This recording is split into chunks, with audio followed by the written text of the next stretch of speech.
Good morning, everyone, and welcome back to What's Happening. My name is Chloe Cooley, and we have a great episode ahead of us today. Here with me, I have Shane Golden. Thank you so much for coming on. Thanks for having me. So, I'm so excited about this episode because I just think you're such a cool person. Thank you. So, can you tell the audience a little bit about yourself? All right, so I am Shane Golden. I work here at Jack State. I work for the Center for Applied Forensics, and I'm a forensic scientist there. So we do crime scene work, we do training, and we teach undergraduate classes for the students here at Jack State. So it's a pretty busy job, but it's fun. I enjoy it. Yeah, like I was saying in my episode last week with Caleb, I didn't even know that either one of your centers existed until I went on a tour there, and it's just so cool, all the stuff that y'all do. So, can you tell everybody where you're from? So I was born in a small town in Kentucky called Pineville, actually outside of Pineville, in an area called Greasy Creek. So it's a very small community back up in the hills of Kentucky. So I lived there until I was in like second or third grade, and then moved to Woodstock, Georgia, where stayed there for a few years, and then kind of moved around North Metro Atlanta. Went to high school in Roswell at Chattahoochee High School, and then graduated from there and decided to go to Furman University in Greenville, South Carolina, where I decided I wanted to do chemistry, and I also liked law enforcement, so that was kind of when the show CSI really hit big with the world, and watched a couple episodes of that, and I was like, well, that's kind of cool. And I was lucky enough to have a guy at the university who was getting his master's in chemistry, who was a forensic scientist at a agency north of Greenville, and talked to him for about 2 hours one day, and I was like, yep, this is what I want to do. Forensics is where it's at. I can, do all the chemistry stuff that I want, but I also get to do the law enforcement side of it and do the crime scene work. So that was kind of where I made my decision to do that. I think it is so cool, but like you said, like all the TV shows and everything, like I've watched them, and I was like, that also used to be something that I considered because I was like, that's so cool. But here's the thing, I can't do math or science, so that immediately marked that off of my list. But I can live vicariously through the TV show characters for sure. Yes, you can make it as science and math based as you want. The crime scene work doesn't necessarily involve a lot of science and chemistry and stuff like that, but when you start getting into the testimony and start doing some of the expert testimony, that's where you really need to rely on some of the science. So yeah, it can be intense on the science, but it doesn't have to be. Yeah, I'm sure. It's just, I also don't know how well I could handle seeing some of the things that you've seen, to be honest. Some days are tougher than the others, definitely, for sure. So, did you say where you went to college? Yes, if you did, I did not Furman listen. in Greenville. Yeah, never even heard of that, to be completely honest. It's a very small school. I think when I was there, our student count was like 3,000, something like that. So it was a small little private school up there just north of Greenville. Very beautiful campus. There's a large endowment that they have just to maintain the campus, and they have all these beautiful fountains and a big lake with a bell tower on it and all that stuff. So it's a really good school. It was an expensive school, so paid off those student loans finally. But it was good. I had a lot of good opportunities there. It was a struggle at first because in high school I didn't really have to study. I kind of got the information and did it and did okay. I got like A's and B's and all that stuff, and then I got to Furman and I was like, I have to study. Like, this is hard. Like, how do I study? So freshman year was rough. It was learning how to study and maintaining all of those classes and doing all that stuff. So once I got that down, I finally got my GPA back up by the time I graduated. So, but doing a chemistry major, at one point I just was trying to decide if I wanted to do neurochemistry, because I really liked the psychology side of the classes that I took. So I contemplated that, and then I realized that I was going to have to double major, and that was going to take extra time and a lot more hard classes, so I decided not to do that. Yeah, I could never do that. So, good on you for even contemplating that. But no, I could definitely relate to that because I think I've said it in a previous episode. Like, in my high school, I basically was the same way. Like, I didn't have to study and I would get straight A's. And then coming to college, my first year, I took one of Dr. Owen's classes. I'm sure you know her. And I was like, my life is ending because all this information. Yep. But so after college, I did stalk you a little bit on LinkedIn, which is what I do with everyone because it gives me all the information that I need. So yeah, let's talk about your after college experiences. One of the other, I forgot to mention this, one of the other cool experiences that Furman has was I had an undergraduate research program, or they had an undergraduate research program, and I was actually able to go out to Los Alamos, New Mexico, to the National Lab for 2 summers and do research out there. So the first summer I was out there doing research on remediating nuclear waste. And then the second summer, I was working on a vapor deposition chamber to work with the initial reactions on explosives. So that was really cool stuff. Got to hang out with a lot of really, really smart scientists. So like these guys, when they're saying like they're rocket scientists and all that stuff, like yeah, they literally were rocket scientists, and they had double PhDs in mathematics and physics and chemistry. And so I mean, I was in awe the entire time I was out there, and plus it was just awesome to be out in New Mexico. So I really like that area out there. But graduated, got done with college, and by the time I graduated my senior year, I was pretty burnt out on school because I'd worked really hard to get my GPA back up, and I didn't really know exactly what to do. I knew I wanted to do the law enforcement side and the crime scene side and the science side, but I just didn't know where to go from there. So I decided to take a year off.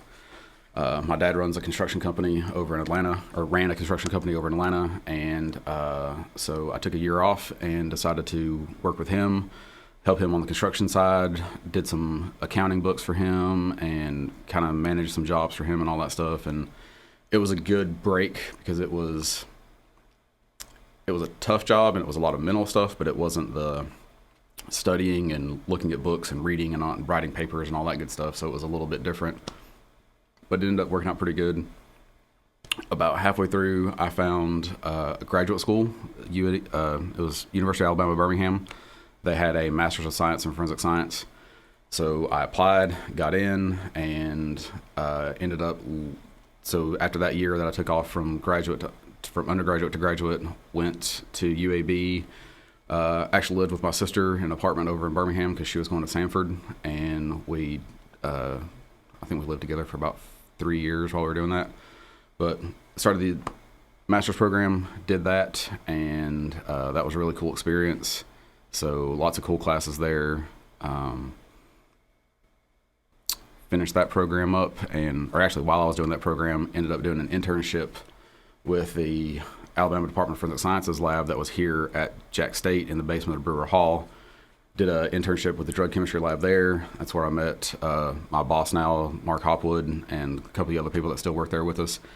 And did the internship with them. Was like, hey, y'all have a job for me? And they were like, actually, we do. So through internship in graduate school, I got the job with the Department of Forensic Sciences, and then that's where I started my career with them. So. Yeah, that's cool. You never know how you're gonna wind up getting a job. Yeah, had I not asked if they do internships and if they had a job for me, I probably would have went back to Atlanta and did construction work and did that over there. So I kind of let things happen as they do, and just it worked out. Yeah, luck of the draw, seriously. So let me go back to my notes here. So how quickly from getting that job did you transition to your job that you have now? So started with the Alabama Department of Forensic Sciences in the implied consent unit. So the implied consent unit is also known as the DUI unit, so the breath alcohol testing program. So I started with them in January of 2004, and basically there we calibrated breath alcohol testing instruments, which is, if you ever get pulled over for a DUI, they will take you to the jail and you have to blow into the instrument. That's the instruments that we were maintaining and calibrating and all that stuff. So I did that for about a year and a half, and then a job position opened up in the drug chemistry lab. So I transferred from implied consent to drug chemistry. I went to Auburn, Alabama, to the lab down there for about 4 months to do training, and then came back up here to Jacksonville and started working for the lab here in Jacksonville in July of '05. And I worked there doing drug chemistry and crime scene work until I think it was August of 10 or 11 that the state had a consolidation with the budgets, and they closed the Jacksonville lab, and I got transferred to the Huntsville lab. So for about 8 months, I drove from Jacksonville to Huntsville every morning. I would leave the house at 6, get to work at 8, leave work at 5, get home at 7. So those were really long days. It was 99.4 miles from my front door to the lab. So did that for about 8 months, and then my boss now, Mark Hopwood, he didn't transfer. He left DFS and went to work for the Calhoun-Cleburne County Drug and Violent Crime Task Force. He ended up calling me. I got a job with them, so I did that for about a year and a half. And while we were there, we kind of set up the Center for Applied Forensics and got that started with Jack State. And then in October of 13, we went full-time with Jack State. So that's where we set up the center, went full-time with them. So I've been full-time with Jack State since October of 13. So like 11 years, basically. Yes. Yeah. Wow. I did not know that it was there for that long. So that's super cool. So I think you said a little bit of what you do at the center, but is there anything that you didn't mention? So, like I said, our main goal is to provide assistance in crime scenes and training for rural law enforcement agencies. So around here, pretty much, this is rural area. So we work crime scenes in 9 counties. So we do Calhoun, Cleburne, St. Clair, Cherokee, Etowah, DeKalb. We also do Randolph, Clay, and we work Talladega City PD cases. So we cover pretty much the triangle that 2059 makes over here in northeast Alabama, and then a couple south and north of the interstates. So we stay pretty busy doing that. Subject to call 24/7. So we're phones always on. We get phone calls at 2 and 3 o'clock in the morning to go work scenes because it usually doesn't. The bad things usually don't happen from 8 to 5. So we do a lot of that. We also teach undergraduate classes. So this semester I am teaching a online criminalistics class and an in-person forensic documentation class, which is basically forensic photography. So teach the students how to use cameras and how to take pictures and process the crime scenes using the cameras and things like that. And then I also teach a drugs of abuse class. So we talk about all the different types of drugs that are abused and used and how to analyze those drugs and what they look like and all that stuff. And then the other part of it is we train law enforcement. So we have officers from all over the state, and we're actually getting officers now coming in from Georgia and Tennessee and Mississippi and Florida coming in. We actually train them on how to properly process crime scenes and how to recognize crime scenes and how to document those crime scenes and take all the right notes and take all the good photographs and do all the special photography that we have to do. So we've trained a lot of officers. I think the last numbers that we pulled up was like 4,500 officers that we've trained so far. So we do a lot of training. So I enjoy it. It's fun. It's fun watching these guys come in and know nothing about cameras and photography, and then by the time they're walking out, they're comfortable with the cameras. I won't say that they're confident with them, but they're comfortable with them, and they can go out and take pictures of the crime scene if they need to. It's super cool, everything that y'all do over there. So I was told you had some interesting stories to tell. We have some fun. I mean, we work a lot of interesting cases. Like I said, we work mostly violent crimes and things like that. So homicides, assaults, sexual assaults, and things like that. So we get involved in a bunch of interesting cases. Here most recently, we also do a lot of cold case work. So here most recently, one of the guys that works with us out there, Mr. Brent Thomas, he's a retired trooper, ABI agent, and he does pretty much our cold case investigations out there. And I was able to work with him on a cold case out of Heflin, Alabama. It was about a 20-something-year-old cold case, and they ended up just working the case, and ended up getting an arrest in the case after 20-something years. So I know we did a press release about it not too long ago. It's on the JSU News website, so you can read about that. But it's pretty cool working those old cold cases. Been involved in some pretty big cases. The biggest case that I probably have worked would have been the Lieutenant Williams over in Moody that was killed a couple years ago. Ended up working that case. We worked on that case like we were at the scene for probably over 20-something hours, and went to court and testified on that. Was on the stand for like 6 to 7 hours presenting that evidence. So ended up getting a conviction on that for both subjects that were involved in that. So that one was pretty intense. We did a lot of work on that. I had a good team with me working on that case. Like I said, we were over there for 20-something hours straight working that case. So a lot of work involved in that one, and had a good team doing that. So it's good to work those cases and get the resolution out of those cases that we want. Yeah, that's crazy that you solved a cold case after 20 years. And I think in the summer, whenever I went on a tour there, you said that y'all had just solved one then too. So it's like, that's crazy to me, because I like to watch the show I think is called Cold Cases. So it's like, that's super cool that y'all have managed to solve them.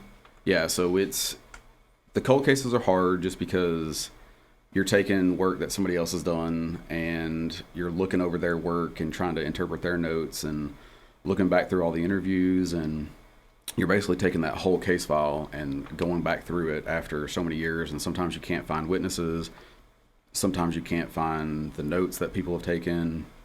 Sometimes the investigators aren't even around anymore, so we can't even directly talk to the investigators that originally handled the case. So those are definitely the more challenging cases. And we have, like I said, Mr. Thomas, he's great. He works those cases very well. He's very thorough, and it's actually kind of fun watching him work because he gets so involved in it. And he's got, like, basically we've taken one of our small classrooms and let him have it as his cold case room, and he's got huge spread of files and notes, and he's got poster board on the wall where he's writing out notes and timelines and all that stuff. So it's really cool watching that happen, and then helping him go through the physical evidence and figuring out what we can take that was collected back 10-15 years ago that didn't get analyzed, and now with new technology, with advances in DNA and low concentration DNA and stuff like that, we can take that evidence and resubmit it to the lab and possibly get new or better results than we did back 15-20 years ago. That's so super cool. I mean, I just know nothing about it other than what I've been told, but I think that's super cool, because I'm sure that it is making an impact, you solving these cases, and just like giving maybe like the families the closure of finally knowing what's happened. Yeah, that's the biggest thing, is bringing some closure and bringing some closure to the family, and just some answers, and getting things finalized for those families. Yeah. So you mentioned like the new technology. I feel like there's always new technology coming out in this field, but how, just in your time, so you've been here like basically 11 years, how much has it changed since then? So one of the biggest steps that we've seen is just the camera technology. And when we first started out with the Department of Forensic Sciences, we were using just a point and shoot camera called a Nikon Coolpix 5000. And at the time, it was a decent digital camera, but looking back on it now, it was not good. It was just a horrible camera. You would take pictures, and some of them would be blurry, some of them would not be properly exposed. And granted, that was also our lack of knowledge of that camera system back then. But then we advanced up to a little bit nicer camera, So learn how to use that, and now like the camera technology that we're using now, we've got some of the new mirrorless cameras, which just take phenomenal photos and are much more user friendly, and just takes much better crime scene pictures. And actually that helps you in court, because then you can show the crime scene pictures to the jury, and they can get a better understanding of what they're looking at and what the scene was like, so you can kind of walk them through the scene based on the photos that you've taken. So that's probably the biggest area that I've seen improvement, is just the imaging technology and the photography and the understanding of how those cameras work. Some of the newest stuff that we've brought in, we have a Trimble GPS system, or a GNSS, Global Navigation Satellite System. So when we do outdoor scenes, we can take sub-centimeter accurate measurements of evidence out of the scene. So that way we can come back into the lab and plot that out on the computer and do a diagram in a much more efficient and professional manner, as opposed to have to hand drawing diagrams and things like that. So that's one of the new coolest things that we've done. It makes life so much easier, because basically you've got a computer attached to a pole that has a GPS unit on the top of it, and we can literally just walk around the scene, mark out let's say we've got a shooting in a parking lot. We can walk out around and do the outline of the parking lot, do the outline of the building. We go through and mark our evidence with our placards, and then we can walk through and take that GPS and just walk over to each piece of evidence, push a button, put a description in, and it records that measurement. We establish some type of a reference point there, mark that, and then we come back to the lab. We can pull measurements out to that piece of evidence from that reference point, and it makes, where it would take an hour and a half to map out a scene before, we can do it in 15-20 minutes now. That is super cool. Yeah, I've never even heard of that, but I can imagine that would make quite a big difference. Yes, and it's all computer based, so it's a lot of just high end technology, and it does make life so much simpler at those scenes. Now, it doesn't work indoors, but we still have some news technology that we're using there. Indoors, we've got some laser measuring devices that we can measure walls with a laser and do that type stuff. And that, again, you don't have to have two people to measure a room anymore. You can pretty much do the entire room by yourself. So that frees up somebody else to be searching the scene for evidence. So it cuts down on time, but it also increases the accuracy of the measurements that we're pulling. Yeah, that's super interesting. I can imagine that would be helpful to y'all. So also, talking about technology, how much do phones and computers come into play in cases? Do you have to search people's phones for evidence and things like that? So these days, pretty much everybody has a phone, and that's one of the main pieces of evidence that we're looking for at the scene are phones, tablets, computers, even camera systems, because a lot of people have security systems now for their houses and cameras and things like that.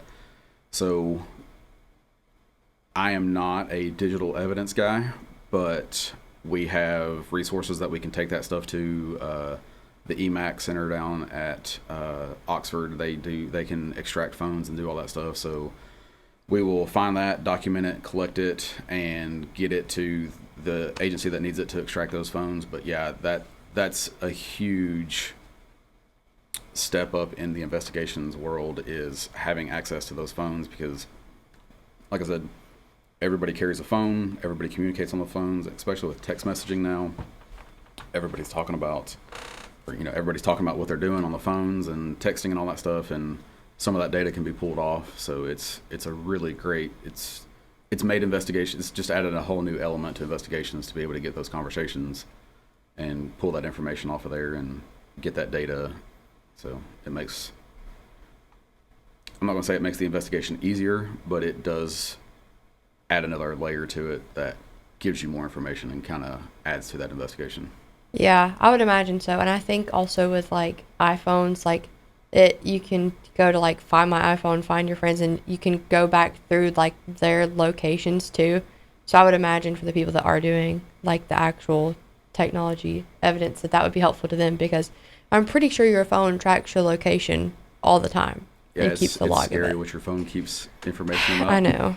I try not to think about it. Not that I'm planning on committing a crime or anything, but it's still creepy that all of this information is there. And yes. not super hard to even get to be And I mean, honest. it's amazing how much. I mean, I do it also. I mean, I take notes about what I'm doing and stuff I'm doing at the house, and just tasks that I have to do, and your Google search history, like all of that stuff it's out there. So Yeah, no, I'm the worst. My fiance, he gets mad because I take pictures of like every single thing I'm doing that day. And so it's like I just have a log of pictures from every single day. yeah, I think I was trying to find a photo that I took a little while ago, and I was scrolling through, and I think I've got like 9,000 pictures on my phone right now. So I think I have like 12,000. It's bad. It doesn't help that Apple like saves all your pictures from your old phones and puts it into Yes. I've got like a collection of like 10 years of pictures. But it's also nice to be able to go back and it's like, hey, I remember when we did this, and you can go back through and find It that is picture. nice. So. But I have so many pictures. So I'm trying to find what we haven't talked about already. So you said that you really enjoy your job. From all the jobs that you've had, is this one like your favorite, you would say? Yeah, so like when I was at DFS doing the drug chemistry, like I enjoyed doing the drug chemistry. It was fun because it was chemistry, and that's what I had my major in, and we could do the extractions, and I enjoyed playing with the chemicals and all that stuff. But I also enjoyed the crime scene work. So when I was working in the drug lab, we were about 80% drug chemistry and 20% crime scenes. And the crime scenes actually were a good break to get out of the lab and go out and work outside or work in these crime scenes and stuff like that. And it was a good break from the drug chemistry side of it. But now it's pretty much all crime scene work, and that's really what I enjoyed. The more that I got into it, I realized that that's really what I enjoyed the most. And it's a lot like putting a big puzzle together, because you've got to find the evidence, and then you got to figure out how that evidence correlates to what you actually see at the scene and how things happen. So it's just putting a big complex puzzle together, and I really enjoy doing that. So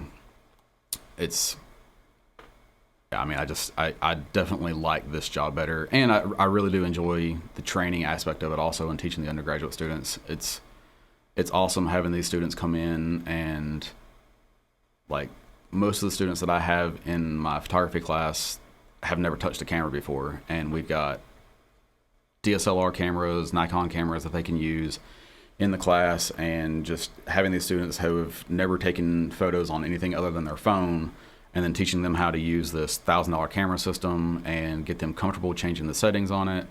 So just seeing them get it and see like the little light bulb go off, and when they actually do get it and they can figure out those settings, it's like, this is really cool. And then they start taking pictures and actually changing the settings and getting a better picture. That's what we're trying to do. And it's awesome because they're getting it, and then this is a real world application that they have. So when they go get a job wanting to do crime scene work or something like that, they already know how to use this camera system, or have an idea how to use a camera system.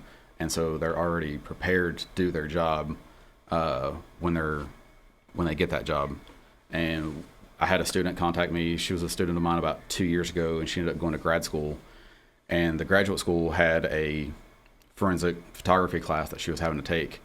And like their first assignment, she sent me a copy of it, and it was, print out these placards, put them down on evidence, and then take overall mid-range close-up photos of the evidence that you are going to create in your mock scene. And she's like, I've never felt more prepared for a class, because we did this constantly in your classes. So she's like, this is the easiest assignment ever, because I've already done it 15 or 20 times. So it's just, that was a really cool thing to see, was that the students are getting it, and they're actually enjoying it, and they want to do it. And again, the same thing for the investigators. Like, had guys go out and it's like, hey, we had this complex scene last night. I did this, and I did some painting with light techniques, and I did this, and we got an awesome picture. And so just getting those stories makes the job even more rewarding, because you're getting some positive feedback that what you're doing is actually working. Yeah, it's super cool that you're teaching like actual life skills that they'll need, like whether it's for a job or for graduate school. And I don't want to say that most teachers aren't doing that, but I definitely think that some teachers are not. That's not their main thing. So it's super cool. I mean, yeah, your field is very hands-on, but it's still very cool that now you're teaching students and they're prepared for whatever's coming in the future. And that's why we went with the name Center for Applied Forensics, because this is stuff that you're actually applying to real world scenarios and real work scenarios and stuff like that. So that's why we like the implied aspect of it, because again, most of the classes that we teach, we do what we say death by PowerPoint for about half the class, and then the rest of the class is hands-on. So yeah, it's a little bit boring there at the beginning, but you got to learn that theory before you can go in and actually do the work. So we really try to have as many hands-on classes as we can, and not just death by PowerPoint, because I hate PowerPoint presentations. Yeah, me too. I can't sit and listen to someone talk just constantly for like a super long time. You got to make it interesting somehow for me. But we're going to take a quick little break and run some commercials, and we'll be right back in just a few minutes. Each moment of courage is a step towards overcoming opioid addiction. It's okay to ask for help. It's okay to talk about it. Let's face addiction together. One act of courage at a time. The 24/7 helpline is 844-307-1760. Again, the number is 844-307-1760. Or go to courageforall.com. This message brought to you by the ADMH, the ABA, and this station. I'm probably okay to have one more drink before I drive home. I'm probably okay. I open the window to stay alert. Probably okay. I just popped some gum in my mouth. Step out of the car, please. I probably made a mistake. Probably okay isn't okay when it comes to drinking and driving. If you see a warning sign, stop and call a cab, a car, or a friend. Buzzed driving is drunk driving. A message brought to you by NHTSA and the Ad Council.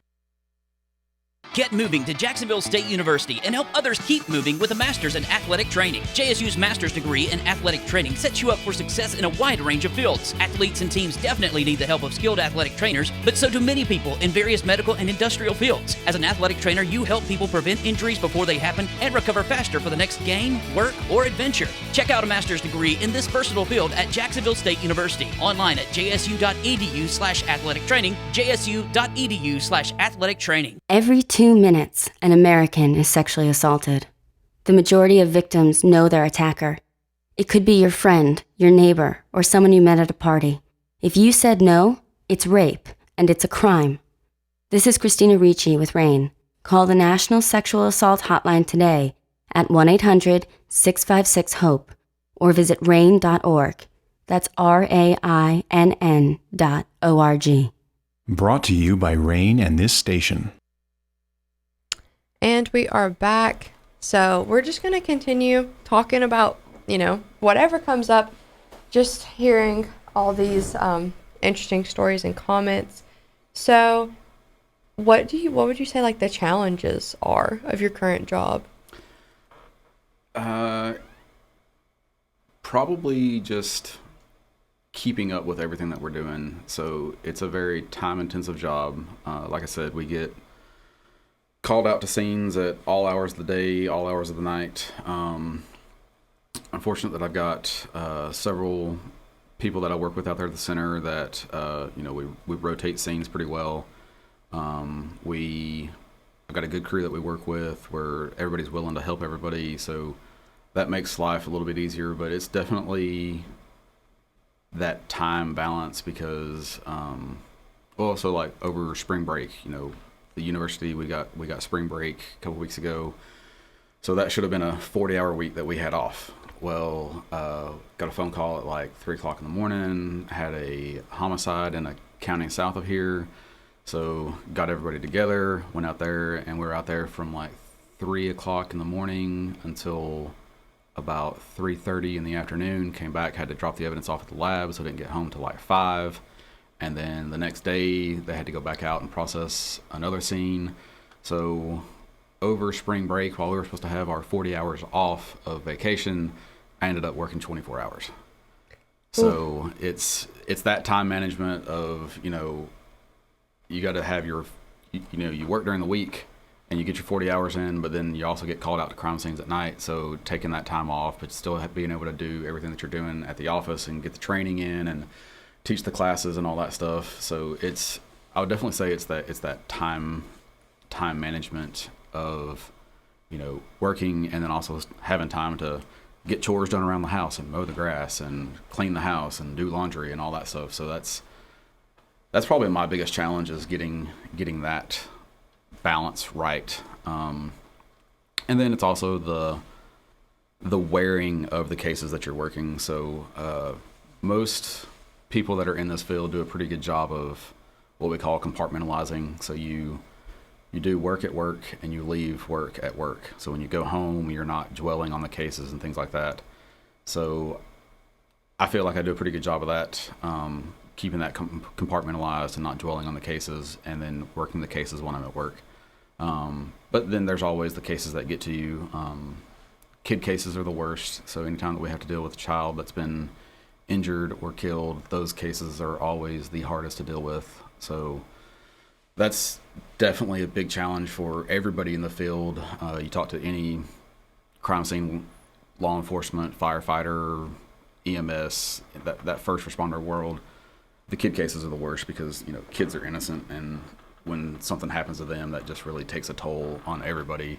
And I've known a couple of guys that have gotten out of the field just because they've had to work a few kid cases, and they don't want to handle it, they don't want to deal with it anymore. So they've gotten out and went into something completely different. So there is that mental health aspect of it too, and being able to maintain your mental health while still handling all these crazy, weird, tragic cases.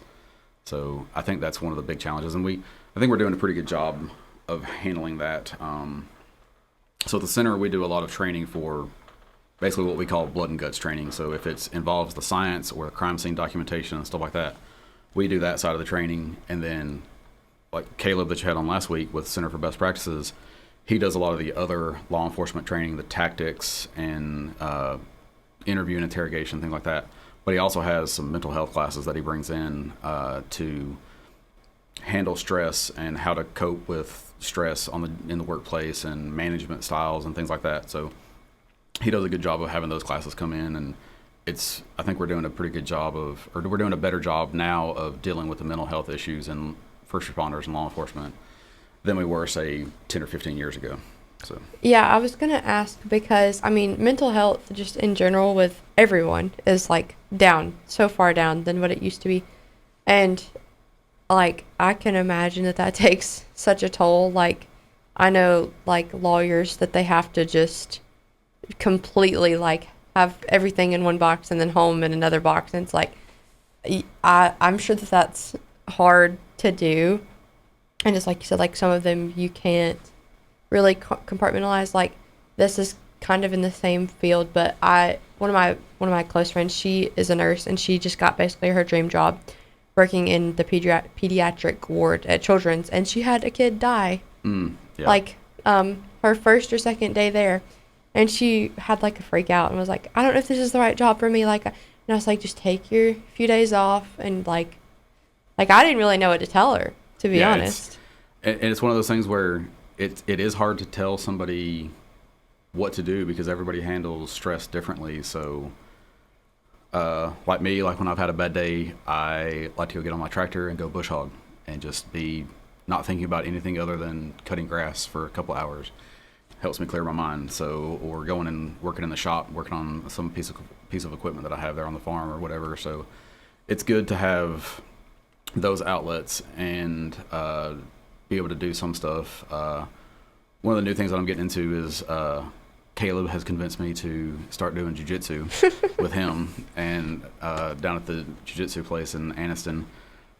So I've started that, and it's fun. I enjoy it, but it's also one of those things where I haven't done physical activity like that in probably 10 or 15 years. So it's like every time I go and do something, I'm super sore, but it's like, it's that good sore. It's like that good workout sore. So it's like, I got to go back. So I think that's a good outlet too, is you can, go there and work some of that. Physical movement always helps deal with stress. So the more you can do physical movement, that helps with the stress. So I think that works. That'll work in my favor also. Yeah, it's so funny that you said you go get on your tractor. Mm-hmm. I mean, it is fun. I mean, to just drive a tractor around. I mean, my dad mows the yard like 3 times a week, as maybe that's his. Good mindless. It's good mind numbing. Don't have to think about anything. Just follow the pattern. I guess it helps you out in some type of way. So, what are your like future plans? Do you plan to stay at the center? Yeah, I mean, I'm not planning on going anywhere. Like I have 7 years until I can retire, but I don't see myself leaving in 7 years. I enjoy what I'm doing. I'm having fun with it. We're making some good progress with the center and doing a lot of cool things. And, the technology is always changing. We're always doing new trainings and stuff like that. So there's always something new going on. So it's fun and entertaining and new challenges to do. And so, yeah, I'm not planning on heading anywhere. I've started doing a lot more photography on my own, so that's kind of one of my ways that I de-stress. Also, is I take photos and edit photos and stuff like that, and throw them up on my Instagram page and all that stuff. So that's another good outlet, because again, it's the mindless stuff where I'm thinking about that and focusing on that, and I'm not thinking about all the other stuff that's going on. So, but no, I think, yeah, I'm happy doing what I'm doing. I mean, like I said, it's stressful some days, but then it's rewarding other days, so it all balances out. Yeah, so talking about going back to like the compartmentalization, do you watch, like, what do you watch on TV? I'm sure you don't watch crime shows. So TV shows, I watch sports. Huge college basketball fan. I was very disappointed this year because my Kentucky Wildcats didn't do so hot. So, but no, I'm a huge sports fan. I love college basketball, college sports. So I watch as much of that as I can. And as far as like just other TV shows, like for some odd reason, I really enjoy the gold rush shows on the Discovery Channel. So like the guys that go up to Alaska and mine and all that stuff. I think it's kind of think that would be cool to do. So just take a summer off and just go up there and drive big heavy equipment and find huge mountains of gold, which I know that's not really what happens, but it would be fun to just drive some of that big heavy equipment around.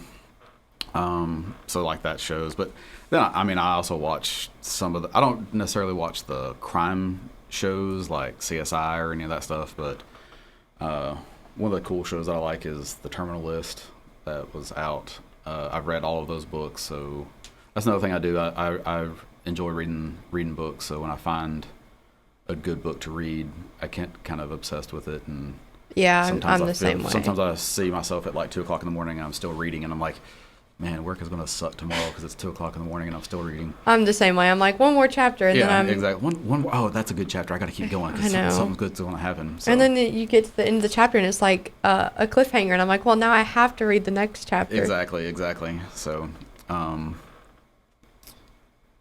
yeah, that's the kind of stuff I like watching. Kind of just, again, mind numbing, not really having to think about it. And yeah.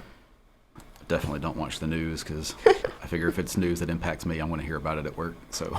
Yeah, no, I try to avoid anything. My general rule is anything that's going to make me sad. So I don't really watch. I watch sitcoms, and that's about it. Yeah. To be honest, it has to be something funny that's gonna, just like you said, take your mind off things. So that's kind of what I do most of the time. So, where do you see the Center for Applied Forensics going in the future? I think we're going to keep doing a lot more training. So that's kind of one of the things that one of the phrases that my boss had said when Dr. Meehan was here. He asked my boss where he saw the center going. He's like, well, we're going to try to train ourselves out of business. And Dr. Meehan was like, do what? And he's like, we're going to try to train all these guys to where we don't have to go out and work as many crime scenes. And so we're trying to train all these investigators up and get our students trained up in the undergraduate classes so that when they go out and get these jobs, that they really know what they're doing and they can process these scenes. Now, we're never going to do that because there's always turnover in the agencies and there's always new agencies that are coming into the program and things like that. So, but definitely continuing on with the training, doing some more advanced training, and then just continue to work with the technology, and as new technology comes out, evaluate that technology and see how we can implement that into the center, and also how we can implement that in with other agencies. We're looking at some stuff right now where we are going to give some cameras that are basically a first-person view camera system that the user can wear on their head, kind of like a pair of goggles, but they can walk around crime scenes and they can do a remote service into us, and we can see exactly what they're seeing. So that way we can see what they're seeing at the crime scene, and we don't have to drive 2.5 hours to get to the crime scene. So if they've just got a quick question, it's like, hey, we've got this going on, and we can't make sense of this. Can you help us look at it? We can see what they're seeing on the crime scene instead of trying to have someone holding a cell phone while they're doing FaceTime and, making us sick because they're bouncing it all over around. So we actually have that first person view of what they're seeing, and we can see it on our computer screen or tablet or phone even, and just see what they're seeing and give them an idea of like, hey, yeah, this blood spatter is indicating this, or hey, this, these cartridges are over here, these cartridge cases are over here, you should probably look at this, and just different technical things that we can do at the scene that we don't have to be there for, because sometimes it's just a quick question to make sure that they're doing it right, or that they've got the idea of what they're doing, and that saves us from driving 2 hours out there and them having to wait for us to get there. So they can be there, throw those goggles on, let us see what they're seeing, and we can kind of help them along or give them the consultation on that, and then they can go about what they need to do. And if they have another question, they can call us back. So yeah, that's probably the newest technology that we're looking at right now. So just again, evaluating that type of stuff. And another one of the pieces of technology that we kind of really got going here in Alabama was the TrueNarc system, which is a portable drug analyzer. We started looking at that back in 2012, and we got our first couple of instruments that we put out to a couple of agencies that we were working with. And basically what it is you can scan drugs through the packaging that the drugs are packaged in by the dealers and stuff like that, and in the evidence bag, we can scan directly through the plastic. We never have to open the evidence up, and it gives us an idea of what that drug is, whether it's cocaine or methamphetamine or heroin.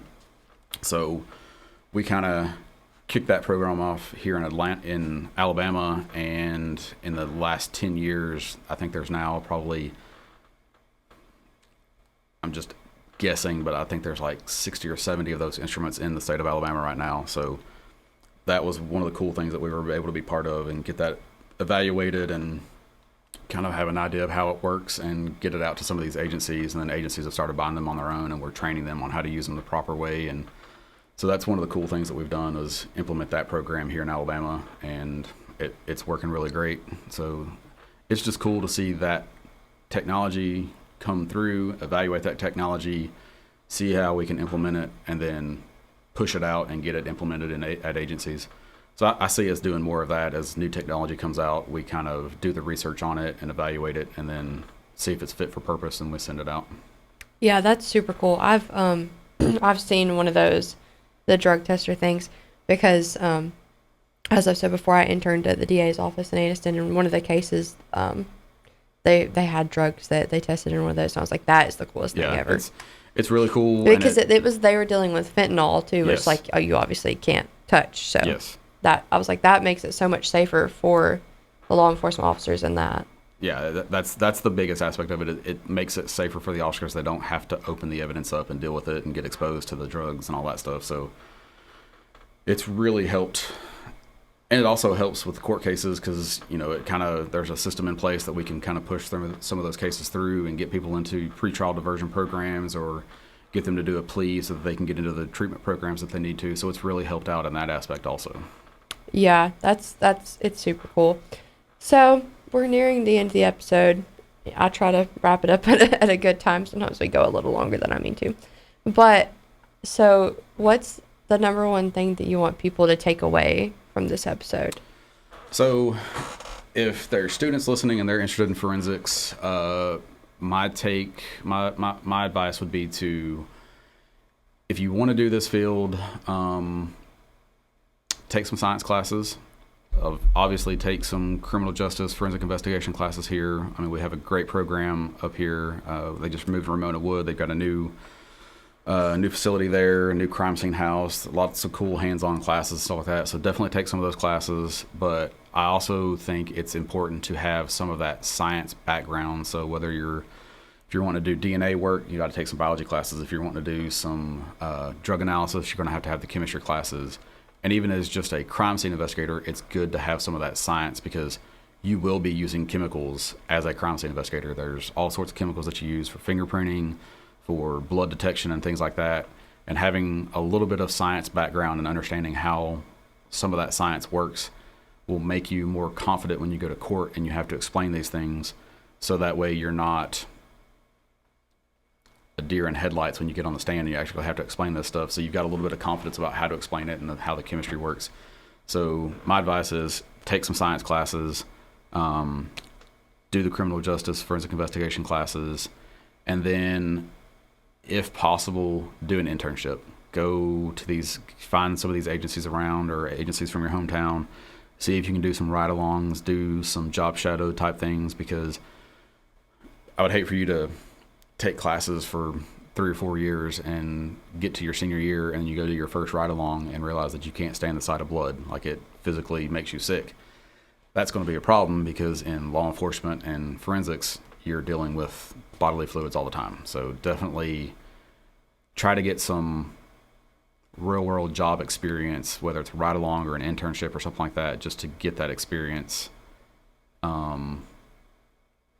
so that you are prepared and you understand what is going to be expected. I think that is a great point to make, and I would say literally no matter what job you're considering or going to school for, go do that. Go get hands-on experience because, like you said, you don't want to get that far and then realize that you hate it. And I know so many people that have done that. They have went to college for something for 4 years and then started the job and they're like, I hate this and I want to cry every day. Yeah, that's so don't do that. That's our advice for the day. But thank you all so much for listening. And until next time, this is Chloe Cooley signing off.